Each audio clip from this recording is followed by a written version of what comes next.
Nous sommes ici au cœur du vallon de la Claire. Il y a encore quelques mois, tout ici n'était que verdure, nature, des petites villas nichées ici et là, au calme, dans ce village de Château-Gombert. Et puis l'appétit des promoteurs est passé par là, un appétit auquel répond toujours docilement la mairie de Marseille. Et ce sont désormais 500 logements qui sont sortis de terre. Ce n'est plus le vallon de la Claire, mais la vallée du béton.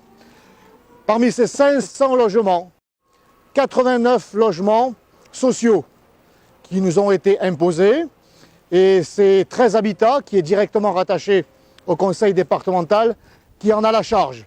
13 habitats qui est dirigé par Lionel Royer-Perrot, qui est aussi maire des 9e et 10e arrondissements. Eh bien, ce même Lionel Royer-Perrot a fait savoir à Madame le maire, à Madame Sandrine Dangiot, maire des 13e et 14e arrondissements, qu'il avait réservé plusieurs logements sociaux à des familles issues de la cité des Flamands, dans le 14e arrondissement. Alors, Lionel Royer-Perrot, maire LR des 9e et 10e arrondissements, Martine Vassal, puisqu'il dépend d'elle, du conseil départemental, méprise les habitants de Château-Gombert, méprise les habitants des quartiers nord et en particulier des 13e et 14e arrondissements.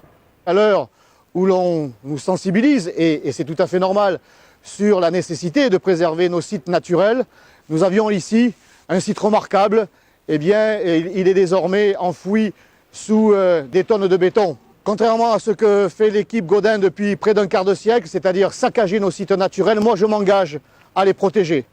Ces sites naturels, notamment des quartiers nord, mais pas seulement des quartiers nord, ce sont les derniers poumons verts dans lesquels les Marseillaises et les Marseillais peuvent venir un peu se ressourcer. Eh bien, nous savons qu'il y a des milliers de logements dans la ville de Marseille qui méritent, qui nécessitent une rénovation et qui peuvent très bien accueillir les familles qui ont besoin d'être logées.